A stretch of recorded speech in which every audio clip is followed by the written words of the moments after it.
Hey everybody, so Jacob's going to introduce us here. Is that what's going on? I thought we were just going to start talking. This is just us talking, man. Okay, all right. So Jeff, we're now in the world of professional broadcast. yeah, that's way out of my I'm going to league. need you to step up your Way game. out of my league. All right, hey everybody, it's the Other Realms Build and Paint Day. So what we like to do is get a bunch of really talented painters, maybe not so much broadcasters, but really talented painters together and show off some of the tips and tricks for a bunch of different styles for any part of the modeling process, painting, basing, any of that kind of stuff. And what we are starting off with today, of course, we invite you to come down.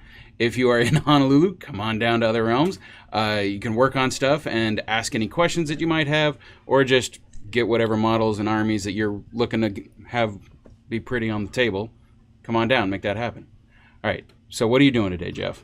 So today I'm going to be working on a little bit more elaborate base than your simple just cover base like sand or something like that. This could be used for a display type base. Just also could be used for armies. You know, it's up to what you like personally. So we're going to turn this black base here basically into this, and then later on I'll put some color on this. So there's a lot of different ways to make rocks and stuff. Today we're going to be using cork. Okay. This stuff you can buy from craft supply stores. Pretty cheap. You can get tons of it. It'll last you a long time. Easy to work with. There's other things you can use like bark. This is a little bit more tricky to work with, but actually has a really nice look for rocks. If I have time, I'll do some color on those later. So what we're going to basically do, I'm just going to get into it. When you try to do a cork on your base, personally for me, I don't like to have my stuff go outside the baseline. Some people like that. It's just a preference thing. But for me, I like it all contained within that round circle. Do you ever find yourself with a model that like maybe they designed it weird so it's like one leg is kind of going too far over? Do you let it go off the base then, or? No, I get a bigger base. Okay. And then for this, I do not have a miniature plan to be put on this, but I usually like to put a pin in the foot, paint the miniature separately, put a pin in the base, a hole, and basically pre-position your miniature to make sure he would stand here, and then paint him or her, and then paint the base, and then glue them on. And that way you got two separate things, there's nothing blocked. You can kind of position it how you want it. So as far as the base, the first thing I do is I just get a general guide here and I just rip it off.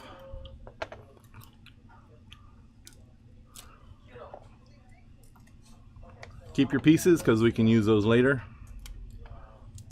So basically I got the whole base covered. I want to make more of a sort of a C shape here. So at this point I'm going to start taking my tweezers and just kind of clipping away. Tweezers kind of help you get a little bit more control with your rip, so you don't rip off whole chunks at a time, usually.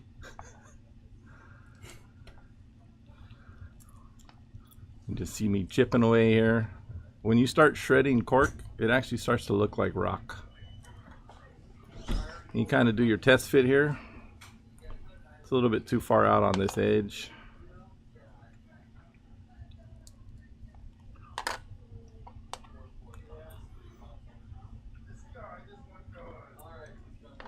This looks a little too much like a C, so that's not real natural.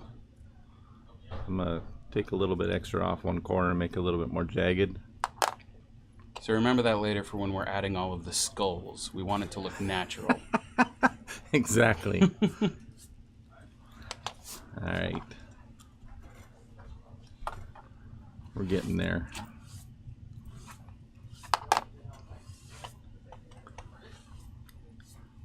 Alright, so I like to use crazy glue because it's quick. You can also use white glue.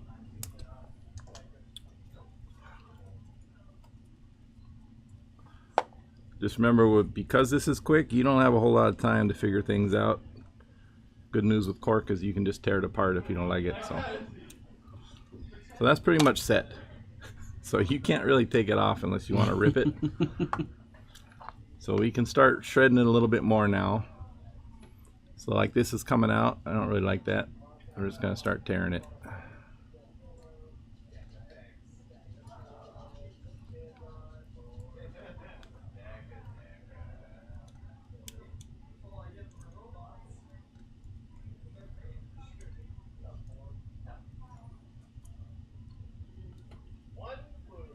These tweezers are not great. It's more of a clipping tool. You start shredding off little bits with this.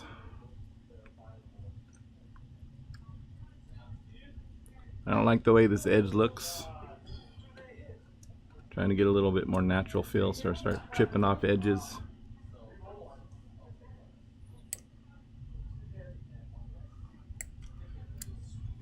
And then this is all flat up here.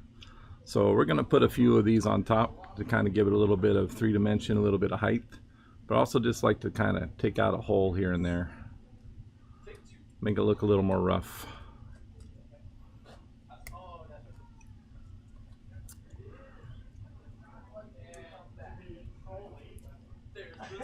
So you can just start digging into it. There's really not a whole lot of ways to mess this up unless you just take the whole thing apart. So what you're saying is there are no mistakes. There are no mistakes. Just happy accidents. Exactly. Gotcha. That's a perfect way to say that. Thank you. That's what broadcasting professionalism gets you. So when you find you want to start adding your larger 3-dimension height to this, just kind of pick things that look like rocks from your chunks and just kind of test fit them, see if you like it.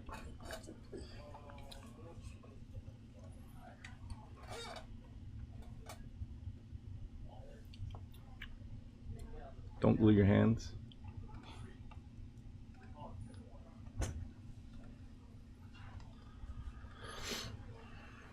So that's pretty much set. And like this one, I'm going to try to get something in front, just so it's not like a bay.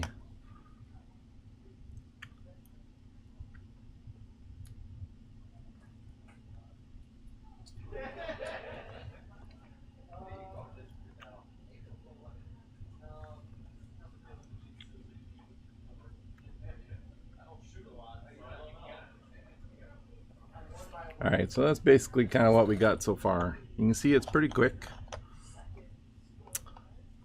Fairly durable. So at this point, you know, while you're doing this, you would take your miniature and you'd kind of position, make sure you could put both feet down somewhere and it's balanced. Otherwise, you're kind of SOL afterwards.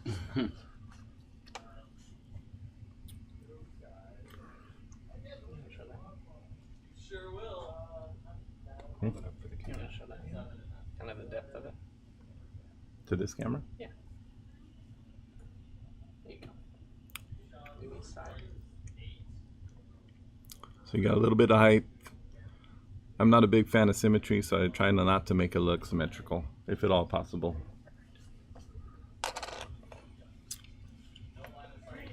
I like to put down the rock before the dirt. If you think about how nature behaves, most of your rocks are embedded in the dirt, you know, other than your loose gravel stuff. Same with like a skull. Nope. I like to put the skull down on the blank base and then put the dirt around it so it looks like it's in there a little bit. This is your best friend. Skull pack. Comes with hundreds of skulls.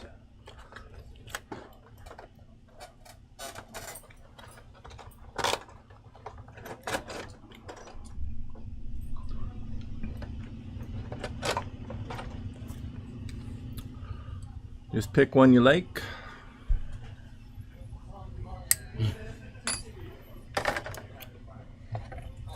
Should probably clean this flashlight before, but that's okay. And which species has been chosen to be in your field This of dead? looks humanoid, but has that weird sort of elongated alien thing like the silver skulls. Ah, okay. I'm not sure what's up with that.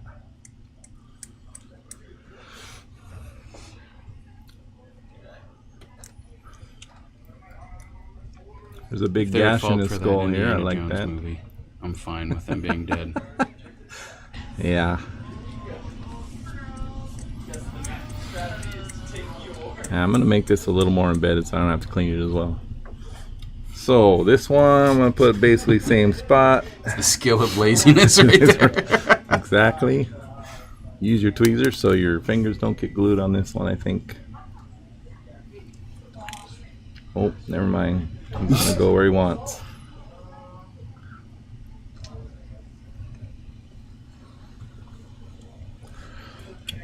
position. Good enough.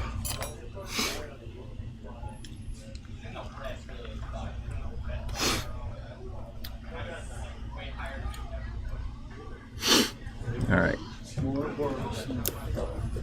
This is for the dirt. I like to use just old white Elmer's glue. And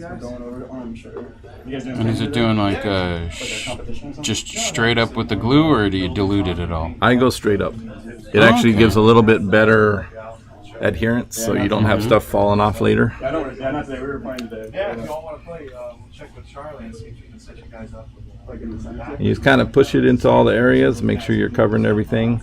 I also liked it thicker like this because it kind of rides up the edge and stays there. So when you put the dirt, it looks like it's actually embedded in there instead of just flat.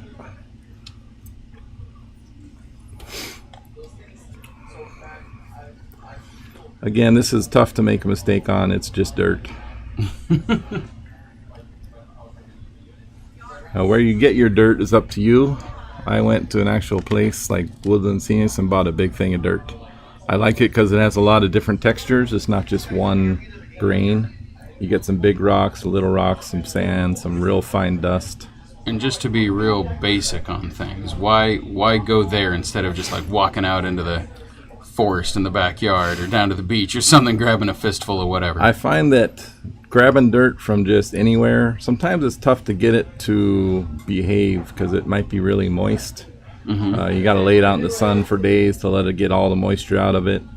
Also, don't get I haven't found a good pile of dirt in Hawaii to really grab. You know, this stuff is great. Well, it sounds rather interesting, but I mean, it is a certain level of clean dirt, right? Yeah, like it is. Yeah, because there's just a natural film that settles on anything. Yep. And when it's out in the natural elements or just out in the wild, it's got a lot of that, and it can make it difficult to glue, right? Yep, definitely. Some people like to bury their stuff in there. If I'm doing like 20 miniatures, I'll do that. But for this, I just kind of like take pinches and go where I need it to go.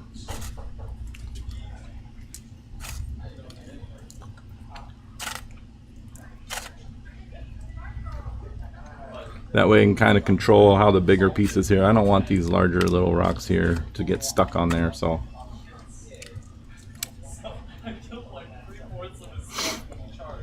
And then if I want a little more control, put that in the camera, I'll just put glue inside something I can just dip my brush into.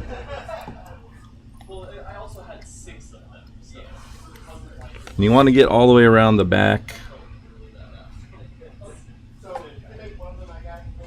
Make sure everything's blended in good. You don't want base showing.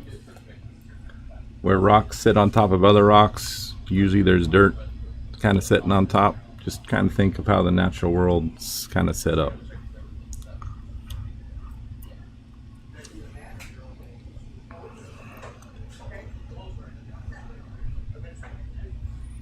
Yeah, we got stuff.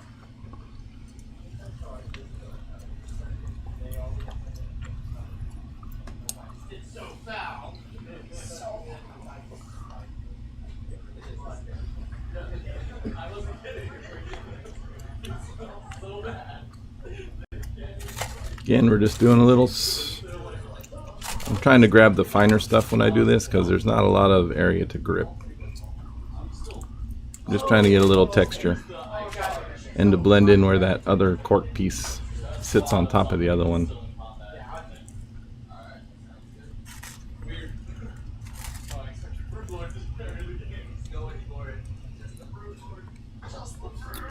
And if you see the moisture coming through, you can put a little bit more on top. Make sure you got it all covered pretty well.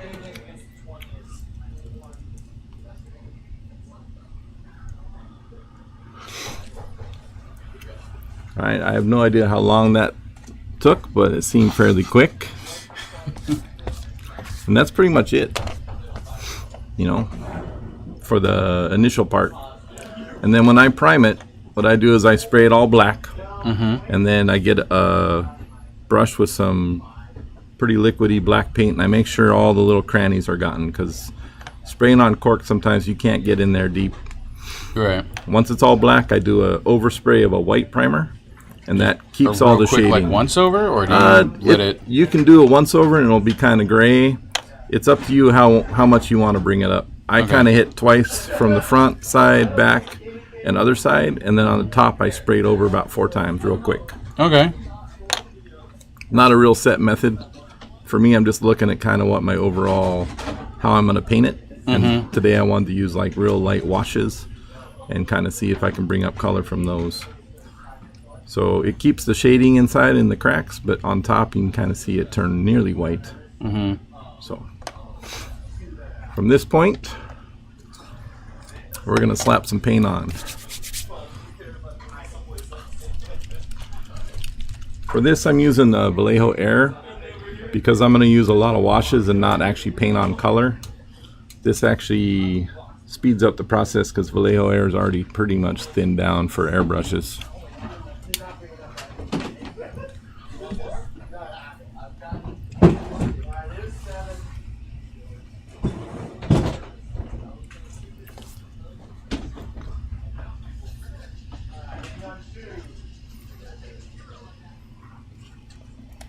Well, that's not ideal, but we'll just use that to stir.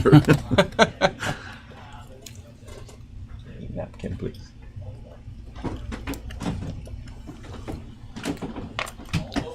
So I added 1 drop Vallejo, about 4 drops water. This is not an exact science either. Also depends on what paint you're using. Thank you. And then I like to just touch it on a napkin, kind of see how it disperses. That's really light. Probably not going to do anything on that model, so we're going to add a little more paint.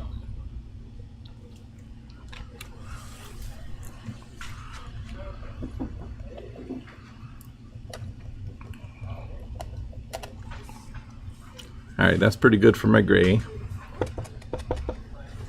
Can you give me... Oh, never mind, that's good. And then I'm going to add a darker gray. I can do washes in the creases. And I just pre-mix all the washes I want so I can kind of start dipping here and there.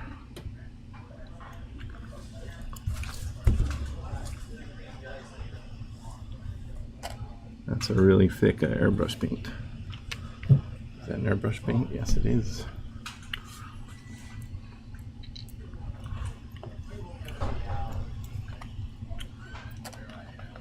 This one's a little darker gray. Again, touch it to the napkin, kind of see where I'm at. It's pretty dark.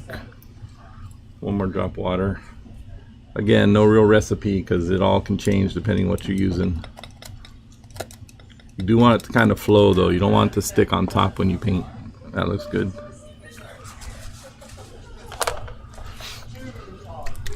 I found that very little rocks in nature are just gray. It just doesn't happen very often. So I get burnt umber, which is my favorite color on the planet. Kind of a red brown, pretty strong stuff too.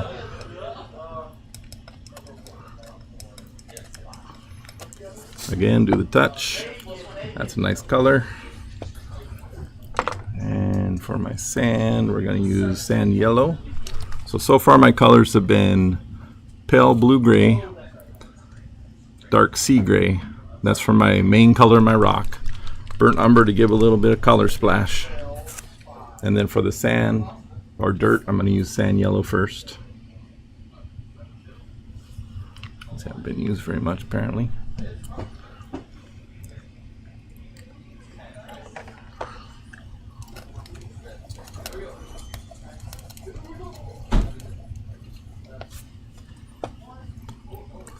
A little too non-washed.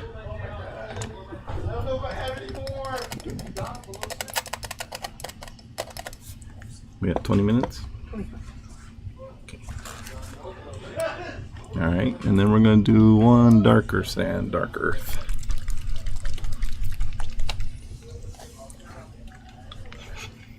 Jesus.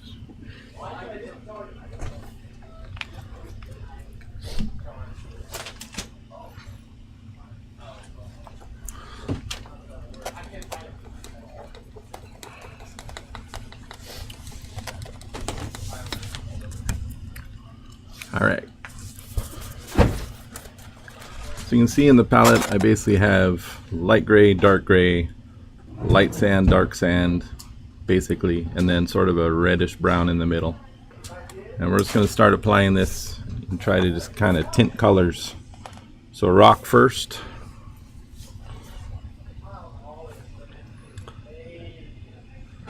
That's super light, but that's okay. It gives a nice foundation for the next colors.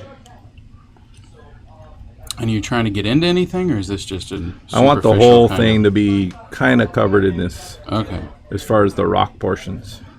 Don't worry about hitting the skull because that's all going to be painted later in its own colors. Don't worry about getting into the cracks too much because that's going to get washed with a darker color anyway. You can kind of see how the wash disperses a little bit when you get into areas. It just kind of seeps in. That's good. That means you got a good consistency.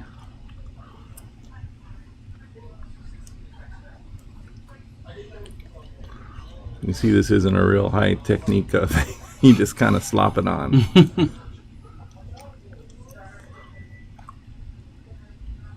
I think that actually is kind of a daunting thing for a lot of painters that are starting out, where it's like it looks ugly in so many steps before it Yes. looks amazing. Yes. That they're just like, I don't know if I'm doing this right. I don't think I'm doing this right. And Yes. like the investment of time and effort just comes to a grinding halt. Yep. And in the terrain, if you ever build terrain, that is magnified tenfold because you're using toilet paper rolls and and you're like, this is All the horrible. glamorous stuff, This right? looks horrible. But when you slap some paint on, all of a sudden it's like, oh wait a minute, that actually coming out okay. So just keep going. In the end, if it sucks, you know, there's a garbage can. You can just File it erase away. all your fears. All right. So not a huge difference on that one, but you do see it's a little bit more uniform in color. And then we're going to start doing a little bit of shading. This is a good time to check if it's too dark, too light. I'm okay with that for now. So I'm only going on the sides and underneath, basically, on this one. And this isn't nearly as strong of an application of this one as the lighter color, right? Correct. You got about the same consistency as far as its paint consistency, but I'm only putting it strategically where I kind of want it.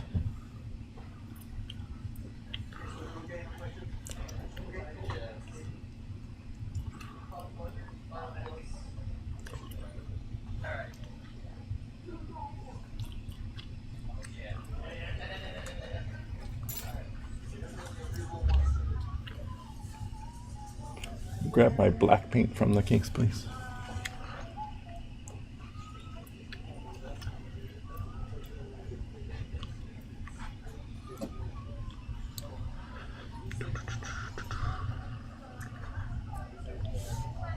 So I'm kind of in the mood for some color now. See how this kind of starts to look. Just going to touch it right where the rocks meet the ground, or the other rock. You can start to see it picks up a little color.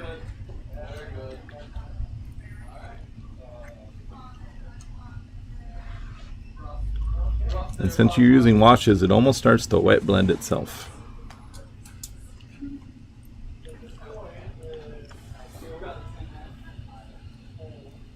And since I tore out little chunks here, I'm going to put, because that's where dirt would kind of start to settle.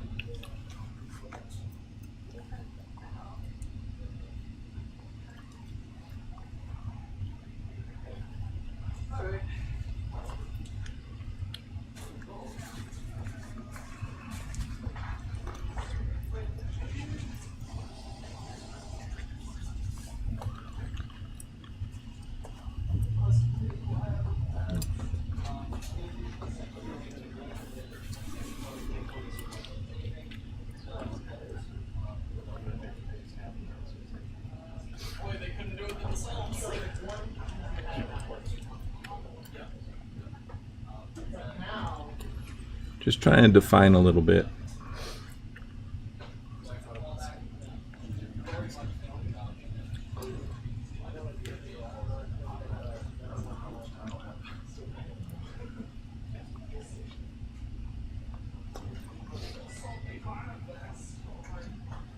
Like again, don't worry about the skull. He's going to get painted later.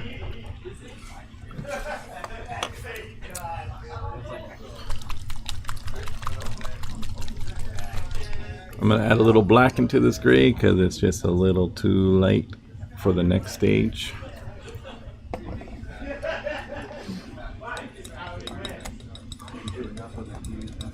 Remember, when you're doing these washes, you can always add more, but if you go too strong, and you can wipe out all the work you've done. So in the end, if it's too light, that's fine, just put another one on top of it.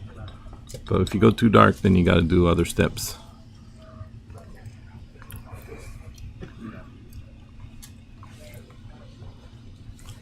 So this is a pretty dark gray now, and I'm just going to go kind of at the base again,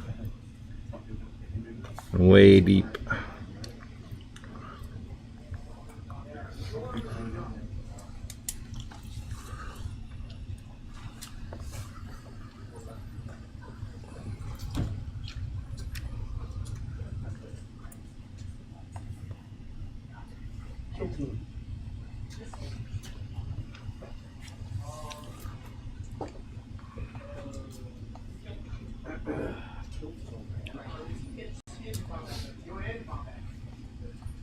Just trying to run along the bottom mostly. You'll see it kind of seep into areas, that's fine. It gets a little more natural if it does that anyway.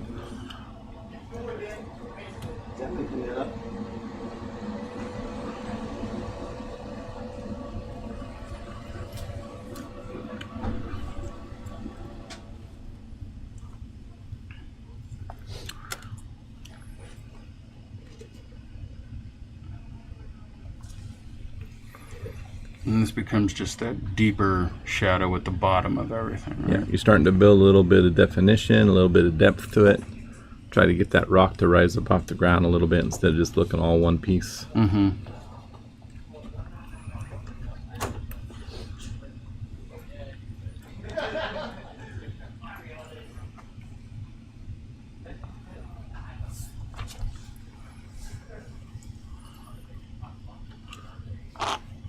So I never actually got a thing of water, so I'll just put some on the side here. Clean a little bit. It's all kind of mixed anyway, so not super important. You keep your colors separated. Want me to get you one? No, I'm good, thank you. We're going to do the sand, start getting the other color in so I can start blending things up a little more. You can kind of see when I put it over the darker areas, it starts to kind of blend again. That's a good thing. Nature likes to blend. Mm-hmm.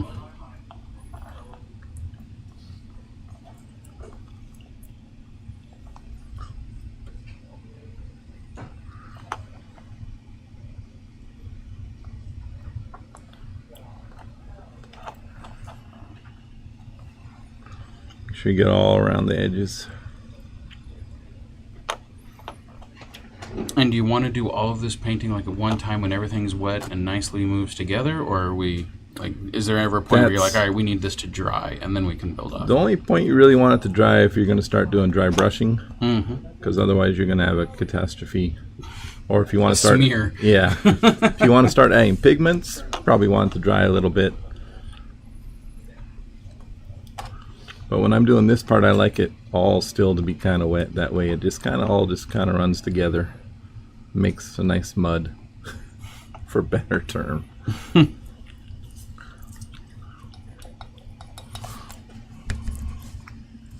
I'm going with a little bit darker sand now. Just dabbing areas.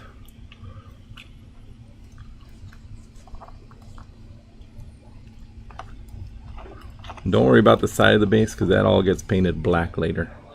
If possible though, don't let it get pooled because then you're going to get fingerprints and those don't come off for some reason ever.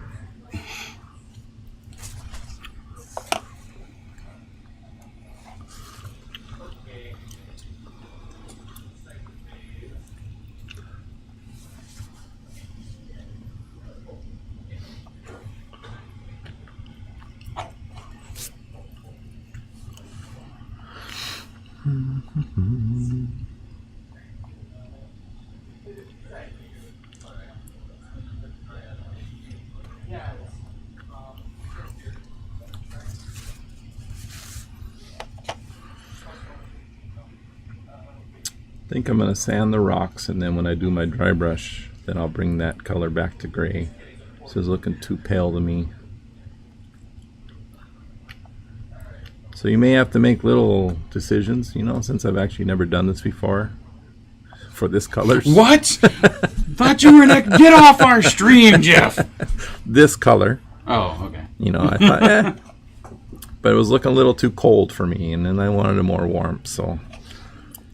But when I get the gray dry brush coming, it'll bring back the gray color of the rock. And all I did is warm it up a bit. You can see that little bit of sand color just got a little bit more toned. Yeah. I'm going back in with my burnt umber. You can see it disperse when I touch it. Yeah, it becomes super bright comparatively. Yeah. So it's just a spot treat. It's not like. Yeah, I'm just touching, letting the capillary action just take it and run.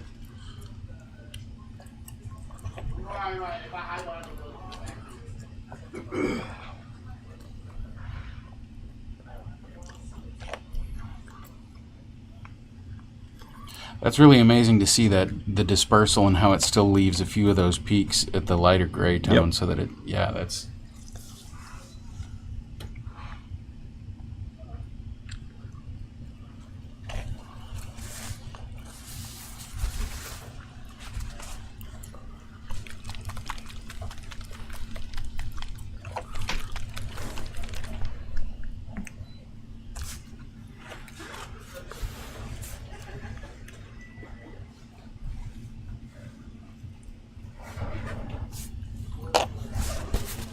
So we're gonna let it dry a little bit.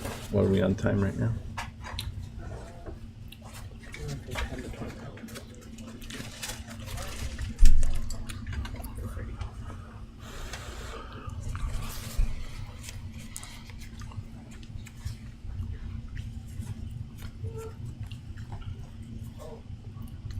So I gotta let this dry a little bit because right now it's pretty wet.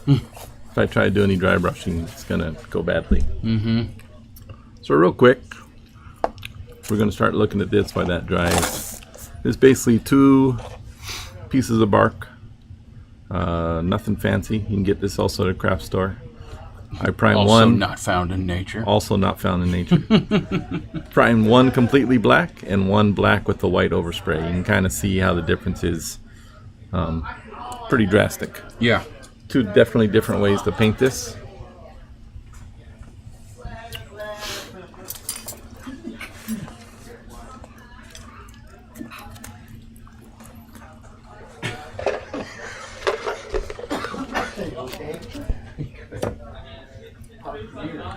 Yeah. Can you grab my white paint, top left?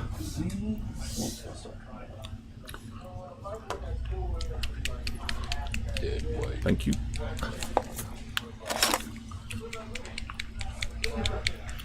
So when that's drying, we're just going to do some quick work on these 2 secondary rocks here. So when I dry brush straight from black, my first color I like to be pretty close to that black because the first dry brush is going to be the most painful. That's the one you got to be most careful on. It's going to show up the most. So you kind of, when you do it, you almost don't want to see much of a change, but you're setting foundation for later. So when you do put some lighter colors on there, it doesn't go straight off the black.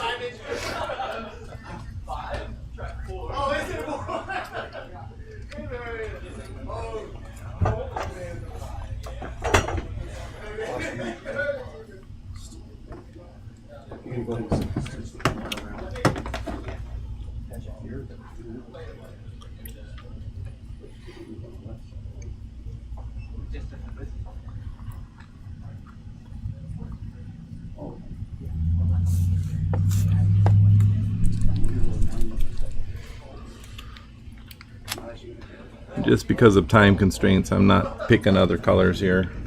Just gonna try to get my gray to blend with my white right off the brush, which, you know, I would not suggest.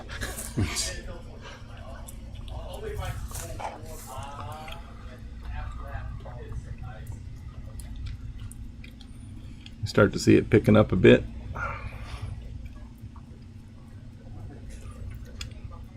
Say we weren't under the time constraints. Then I would have a different color gray, and I would just use my graduation of colors. So dark gray, medium gray, light gray, and then white at the very last. Okay. And about how many tones of gradient do you like to use for something like this? If you want to be quick, you can get away with 2. Okay. It's going to look a little chalky. If you want to do it nicely, you know, 3, 4, 5. Maybe my Space Marines are on a chalk planet. What do you know?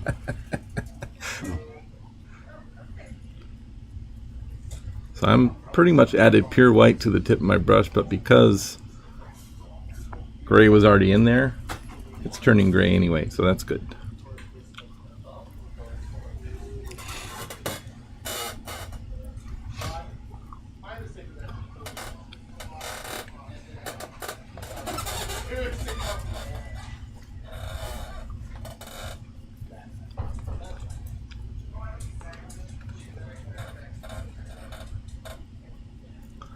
That's basically a pure gray rock. Pretty much looks like a moon rock because it's just cold, lifeless. There's no browns. But you can see how the bark really picks up dry brushing really nice. Mm-hmm. And bark does look like a rock. It's amazing. So how would you go about adding brown to that? Because it seems like an interesting color to make it look more like a rock. But Yeah. I've seen it work, so I'm just like, For what's me, normally I would go with my dark gray first, then I would dry brush a medium brown, then back to a light gray, then back to a light brown, and then final light gray. That puts the brown into the mix. Okay. Didn't do that this time. Even though my brown was right here. So now we are going to use a wash to color this, and then I'll bring that up with a sand dry brush. Okay. We're not going to use that brush though, because then I won't have a dry brush.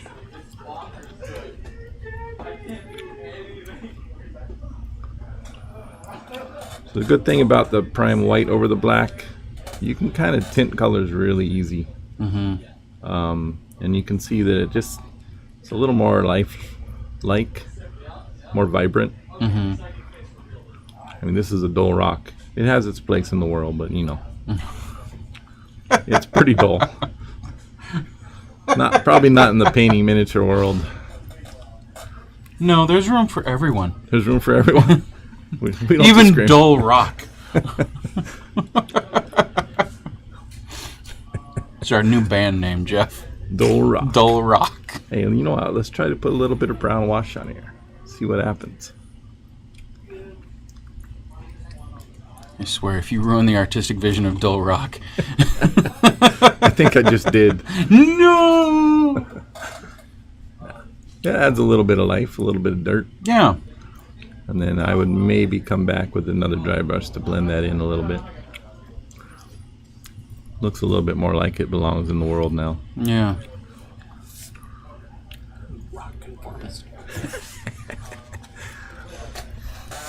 That's 2 really quick methods and 2 ways you can do rock. I would still dry brush on top of this with the lighter tan. That would be more like, you know, your light And would you brown keep rock. going with just browns, or would you do that alternate brown, gray? This one I'd probably stay just brown. It's so brown right now. If you start throwing gray in, it's going to look a little weird. This one I might still snow be able almost, to do maybe. like a light sand dry brush instead of white and bring up a little bit of warmth. Now that I put that darker burnt umber in there, actually that would be a better move to go with the little bit warmer dry brush on top of it. So we'll see how that works. Okay.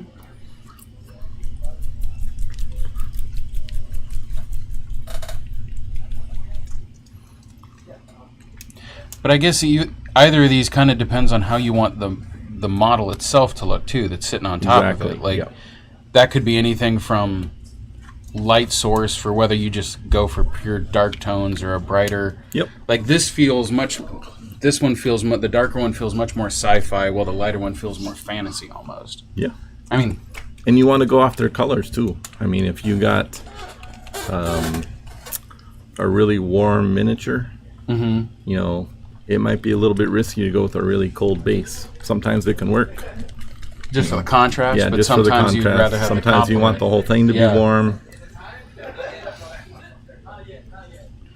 And what are we mixing together here? A white and I'm getting dead white? a flat brown. Okay. I'm trying to get that warm brown, but since I don't actually have a regular paint warm brown, I'm mixing the white medium into it. So the airbrush paint, because dry brushing airbrush paint can sometimes not work out great. It's thin. It's meant to go through your airbrush. It doesn't give a lot of. It's still pretty wet. Dry brushing should be kind of thick.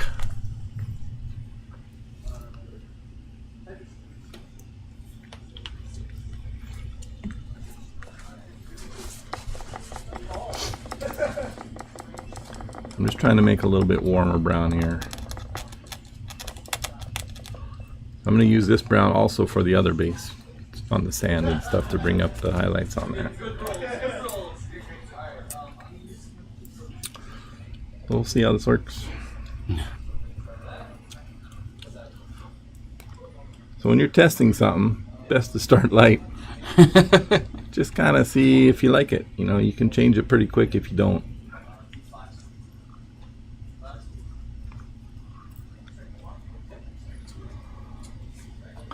I do like it.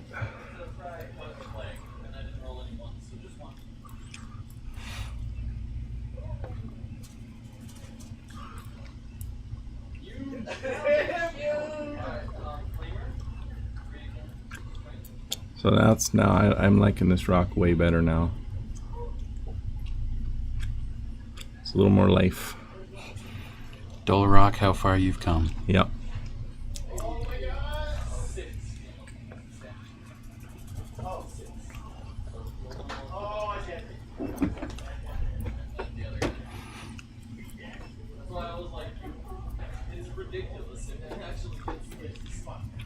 So you see what's happening here? I'm dry brushing, but the wet hasn't dried, so I'm just basically making more mud. It's actually working out okay because it's just kind of blending in the color. So No mistakes. can't dry Happy the accidents. can't dry that one yet,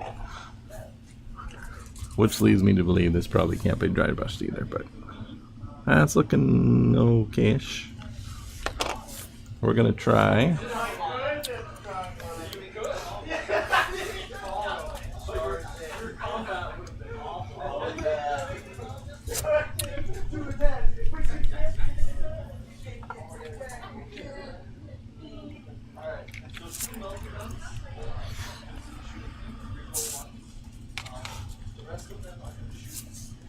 See if this will take any dry brush yet. Nope. Denied.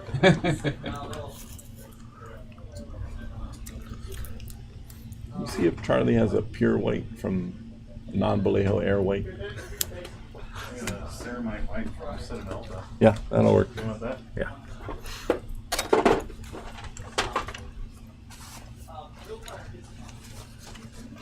Thank you very much.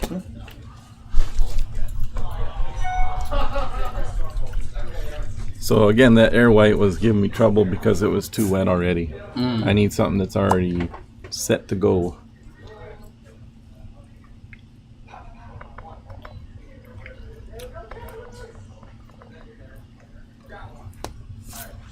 Thank you.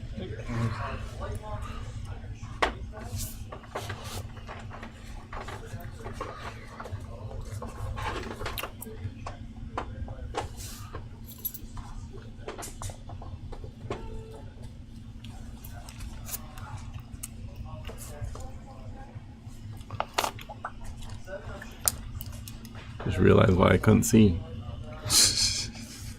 There we go. The glasses are on. The glasses Now are we're on. going to see a Oh my whole God, different quality. This is horrible. What was I doing?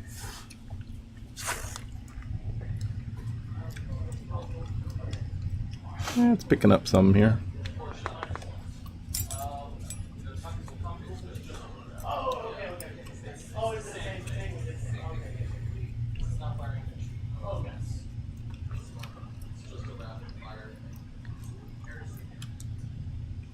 Nope, still too wet.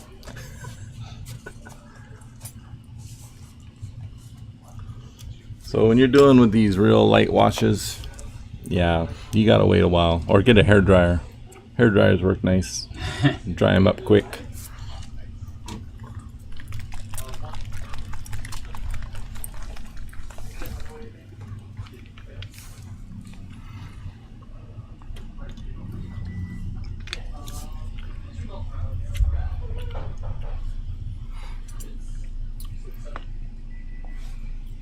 Might as well start getting the base painted black because time constraints.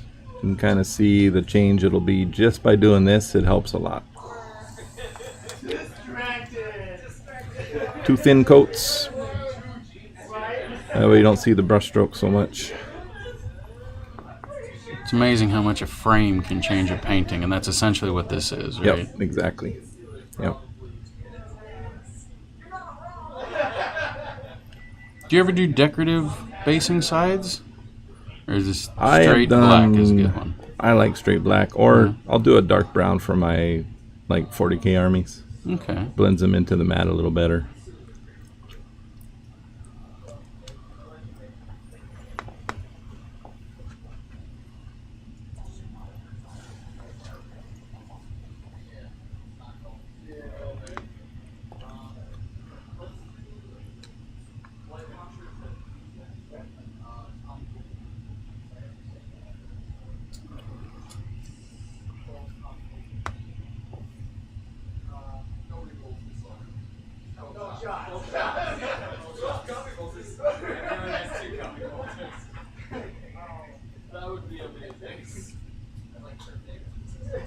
Yeah, you let that dry before you can try and put another coat on, because you'll make a huge brush stroke right through it.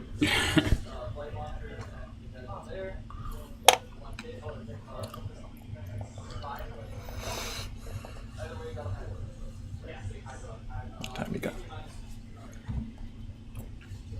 12:04.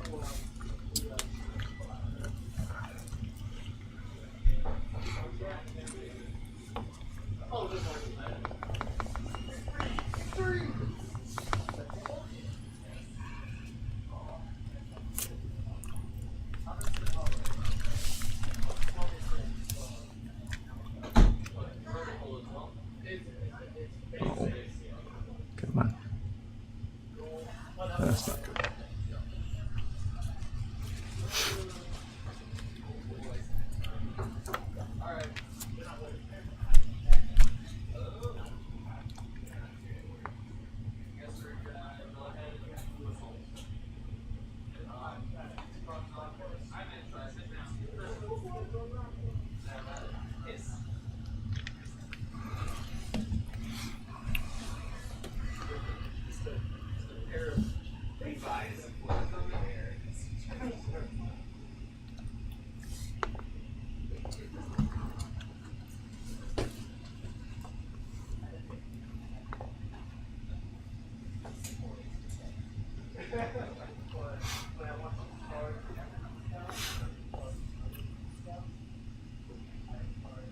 So what are we adding to this one now? I'm just adding a little bit of darker color for the depth, because it was looking too washed out to me. Now when I dry brush it, gives a little bit more life. Of course I can't dry brush it because it'll be wet. And again, that's going to be all shades of brown. Yep. Okay. Yep. That's going to turn into catastrophe.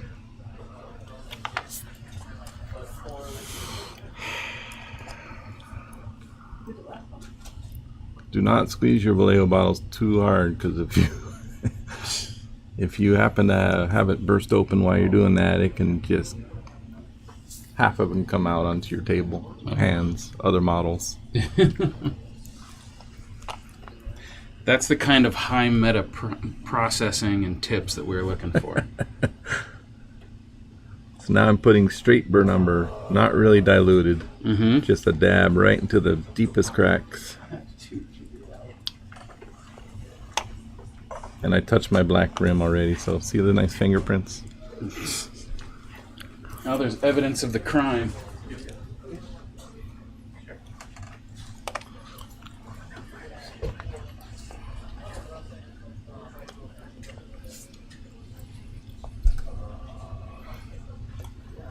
Am I being rushed here?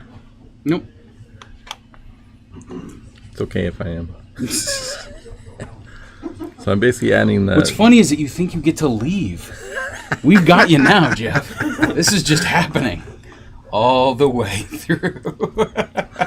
It's like a nightmare. I can't wake from... So I'm basically almost like, I don't know if everybody's heard of black lining, but when you add black lining, you're separating the definition of two colors, basically. Mm-hmm. Or two materials, even. So I'm almost like black lining, but with a very dark brown. To get the red away. I'm not going to work, thank you very much. This is your job now. This is my job now? Well, that's interesting. We'll have words about that later. Yeah. If I can get paid the same, I would do it. So this is nice. Don't touch the black rim till it's dry, but because of time constraints, that's had to happen. Or always have a built-in excuse to blame things on, like time constraints. Time constraints. You'll learn as you paint lots. You'll have lots of reasons why something happened that's not your fault. Ah, this paint's not working right.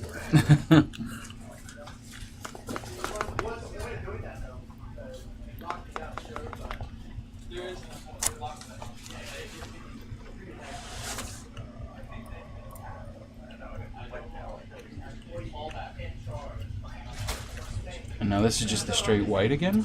Straight white again, seeing if it's still dry enough, or if it's dry enough to do this yet. That'd be a resounding no. Little better.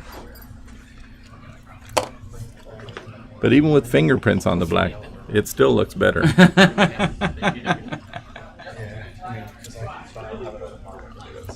I feel like we need to employ the ancient painting art of blowing on it real hard until it's dry. That could be like 15 minutes.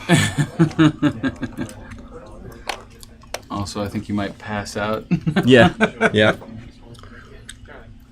Yeah, it needs to dry. It's not going to be able to get dry brushed anytime soon. But basically, to finish this off, I would be lightening up the sand with a lighter tone, like a nice warmer tone here, to get contrast with that gray. Start blending in the sides of the rock a little better so it looks more grays all the way through. You can still see moisture glinting off. And if you try and dry brush over that, it just turns into mud. And then, you know, do the base without fingerprints is better. Unless, you know, you're looking for fingerprints. Evidence of the crime, right? My painting is a crime, that's what I say. So I do like the way this bark rock's looking. That's a nice warm tone. You would dry brush on top of that with the lighter, light tan.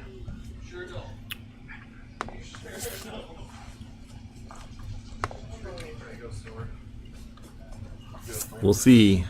We'll see. Patience is one of the biggest things in miniature painting. But because of time constraints, Right, of course, because of the time constraints. we can't have patience right now. Now it's picking up okay. Not turning into mud.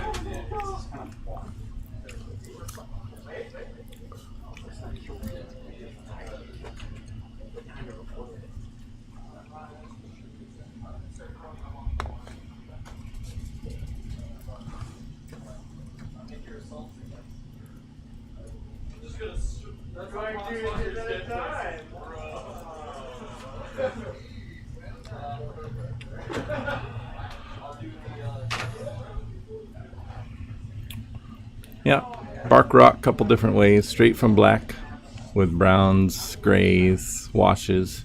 And this one's just a pure burnt umber wash, built up a little bit more with other colors. I like them both. This would be a little bit more Marsy kind of rock. You know, this is Moon more versus earthen. Mars, Yeah.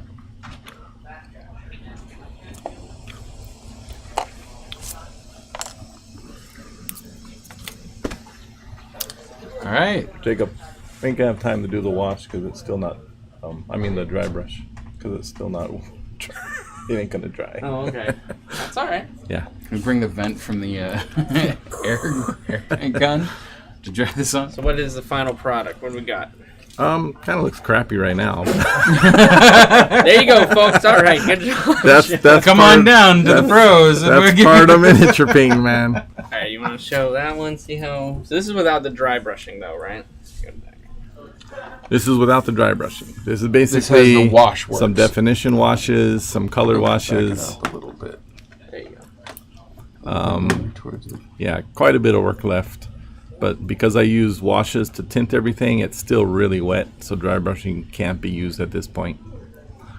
As far as these rocks, that was from a straight black primer. Good.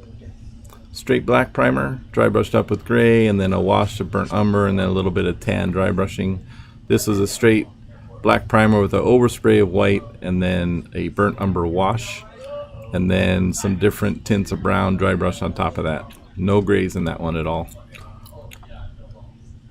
And this is bark, and this is cork. Both work well. Cork is a little more user-friendly if you're doing lots of models. Bark is, this is one of the smaller barks I can find. You can also break it up and use pieces of it. Cool. And then last thing, your grass tufts. Good stuff. You can put in bases. It's a nice, easy way to give a little bit of grass. Awesome. Well, thank you, Jeff, for doing Yep. that. I think next up we have Tim. He's going to be doing some power sword kind of techniques and how to get those looking nice. But we'll have that set up in just a few minutes. So thanks again, Jeff. You're welcome.